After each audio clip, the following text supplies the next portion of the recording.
Assalamualaikum warahmatullahi wabarakatuh.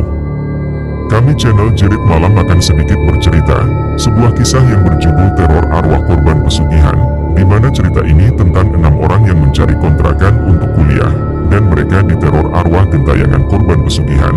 Untuk teman-teman dimanapun berada, semoga selalu dalam lindungan Allah, dijauhkan dari mara bahaya dan dimudahkan segala urusannya. Langsung saja ke ceritanya.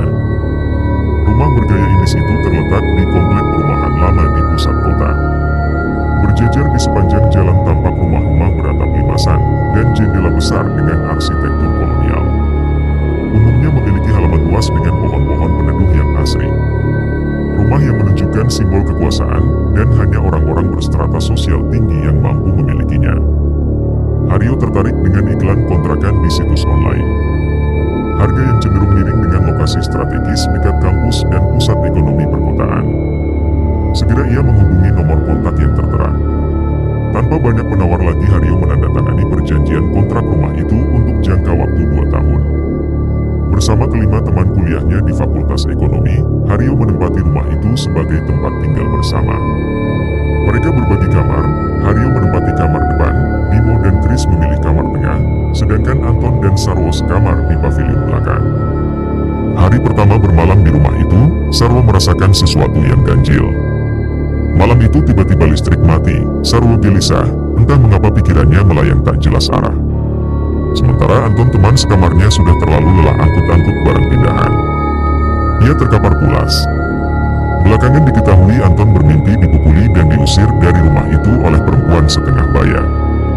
Malam itu dan malam-malam berikutnya, Sarwo selalu merasakan dinginnya desir angin yang menyelinap melalui lubang jendela dan mendengar desahan nafas yang menghela panjang. Sarwo juga merasakan kehadiran sosok anak kecil perempuan usia 7 tahun berwajah datar tanpa ekspresi.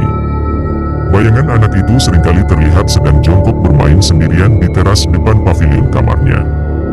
Tak berbeda pula dengan Haryo yang menempati kamar depan. Tengah malam setiap kali bermaksud buang air kecil di kamar mandi, ia seringkali berpapasan dengan bayangan sosok perempuan Jawa berkebaya berusia sekitar 50 tahun.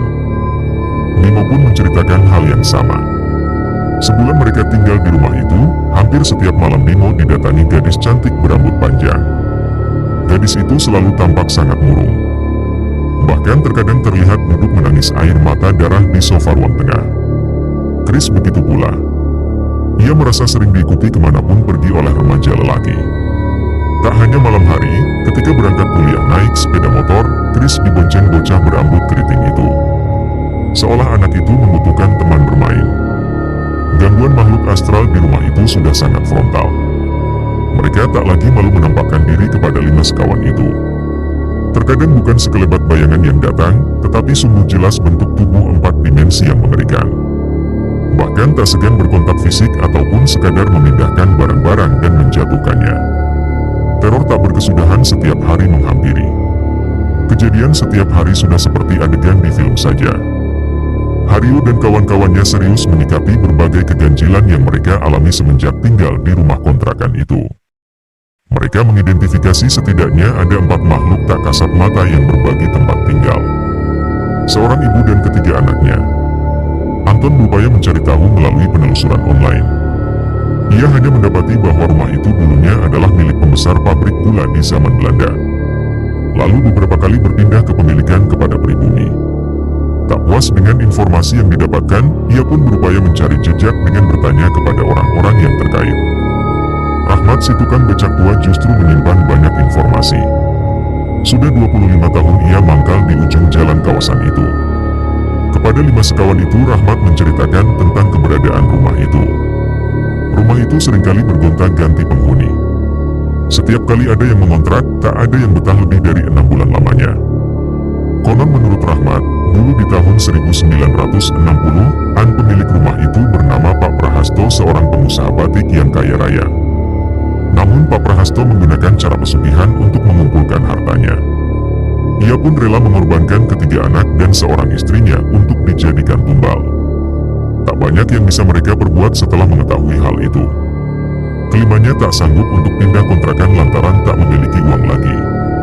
Akhirnya mereka memutuskan untuk selalu rutin salat berjemaah dan selalu memanjatkan doa untuk arwah-arwah yang ada. Meski tak hilang, gangguan jelas berkurang. Sekian cerita kali ini, jika ada salah penggunaan nama tempat mohon dikoreksi, jangan lupa untuk like, subscribe, dan komen ya. Terima kasih.